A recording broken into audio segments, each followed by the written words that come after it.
businesses that will boom in 2022. Hello and welcome to Surplus School. Today we're going to talk about important information about the businesses that are going to be big in the next few months, especially this year. What trends are going to stay and how you can adapt to them. As part of this, I'll also explain why this pandemic and recession is different from the ones that have come before. If you are new to our channel, please hit the subscribe button for more life-amazing videos. Now let's get into it.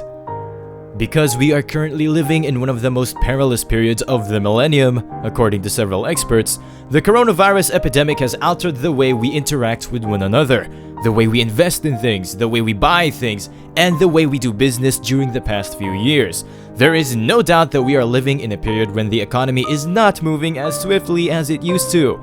This is even more impressive. This is an era of transition. In an info race, I'd like you to try to imagine what life was like 15 centuries ago. We had two people during the Middle Ages. We've arrived at the dawn of time.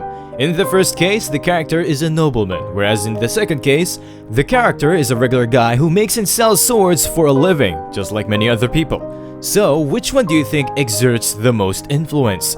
Because he was born into a wealthy and noble family, the noble figure is obviously more powerful than his illegitimate counterpart. Having a lot of assets can mean the difference between having a happy life and having a miserable one, even in today's world. During the medieval ages, society was divided into three classes: nobles, clergy, and peasants. They also felt that it was critical that they maintain this divide and remain in the social class into which they were born in order to keep the general equilibrium in place. As a result, moving from a low status in society to a higher ranking was nearly impossible.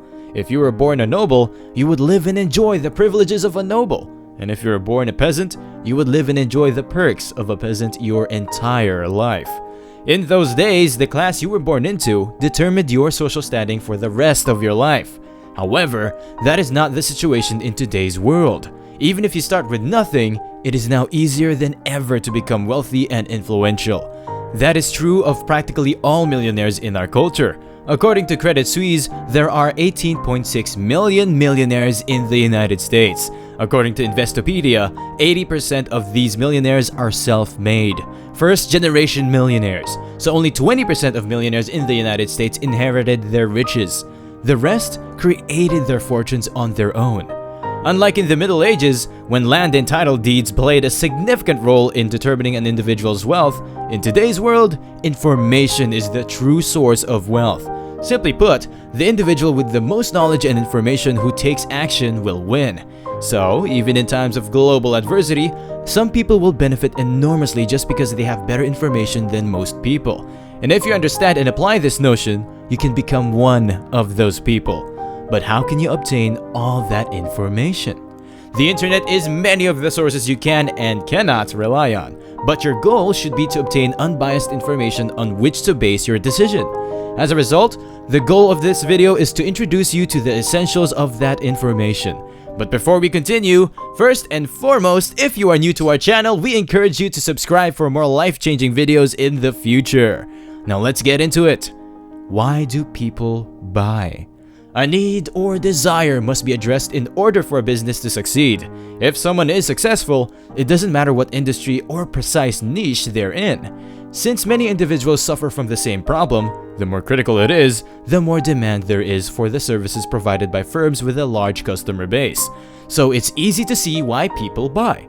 They do it in order to get what they want or need. For example, if you want to attend a movie, you must purchase a ticket. If you want to make great milkshakes, you need a blender at home.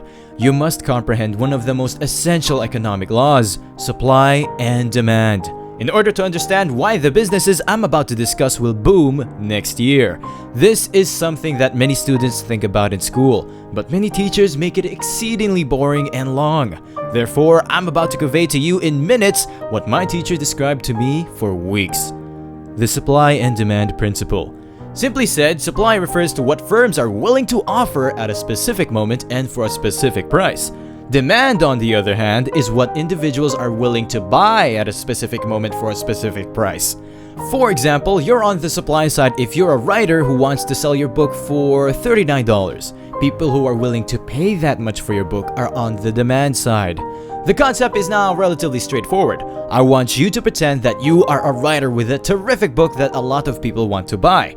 There are so many people who want to buy your book that you may not be able to keep up with the demand.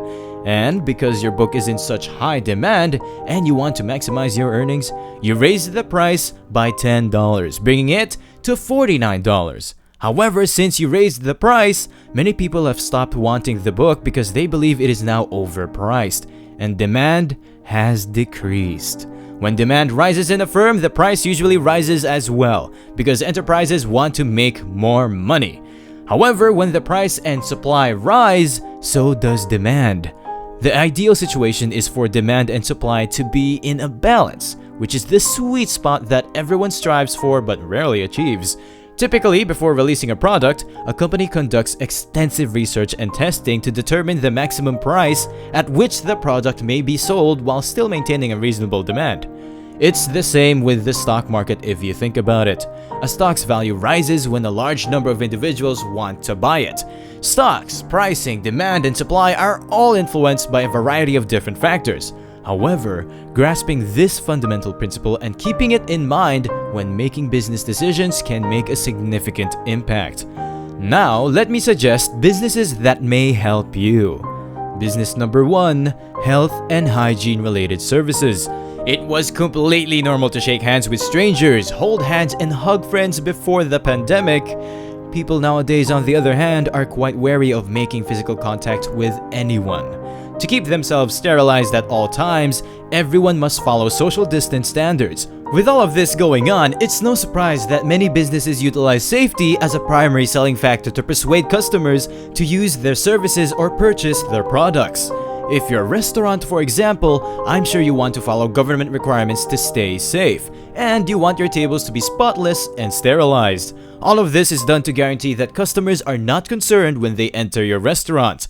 To gain a competitive advantage, you might even advertise that you're safer and cleaner than any other restaurant.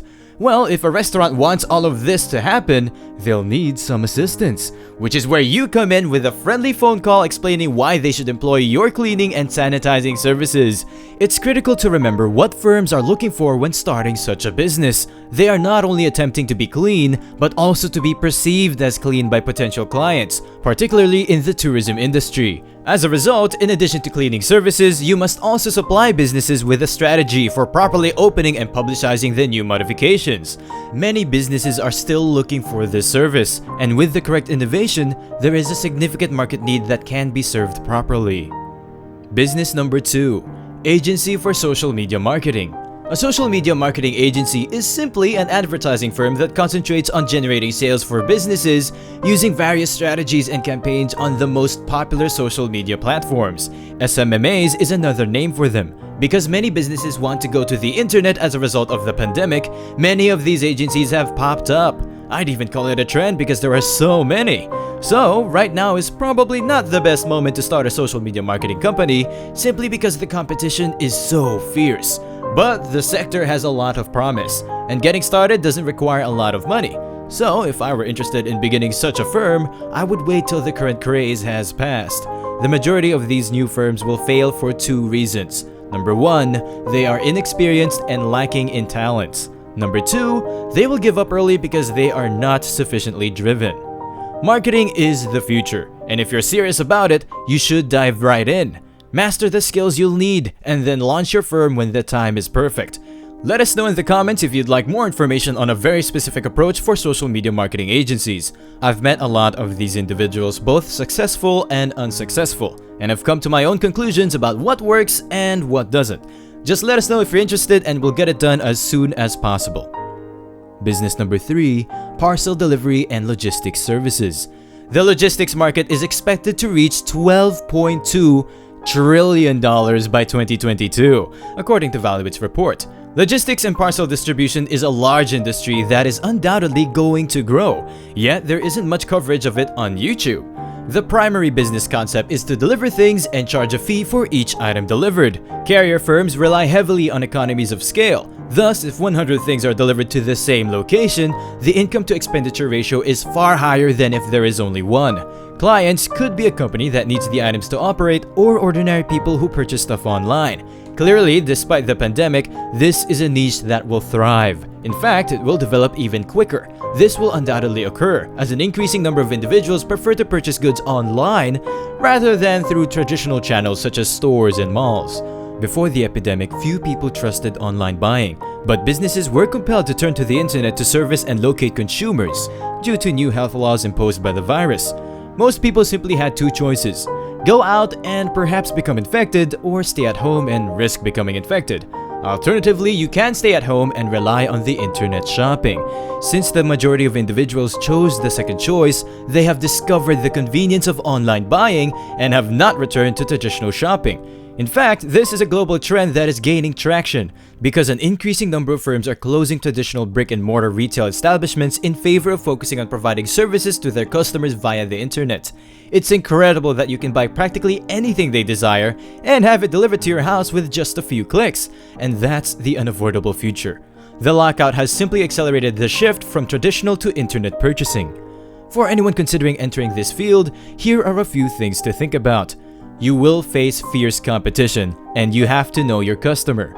Are you going to deliver from business to customer, B2C, or from business to business, B2B? Also, competition is fierce, so you will have to find a way to innovate. So, instead of being just a regular delivery business that does business the same old way, try something new. Take a look at businesses like Delta Airlines. They're launching a new project called Delta Clean. The slogan says it all. Quote, "A new standard of airline cleanliness, now and always," unquote. All aircraft will undergo special measures to ensure sanitizing and health safety friendliness. So if you're willing to work extra and provide a delivery solution that has this kind of safety as the main benefit, along with fast delivery obviously, you're going to win, both now and next year. The most crucial thing you can do right now to improve your business is to keep up with the latest developments at all times, rather than use junk and stuff that is simply a waste of your time. I'm referring to true information that will be valuable and vital to your overall success. You need surplus wisdom if you want to develop the correct mindset and skills to earn more money while also living a better and happier life. And that's it for this video. I hope you enjoyed and learned something from it. Don't forget to comment your thoughts below, share, subscribe, and give it a big thumbs up. Thanks for watching.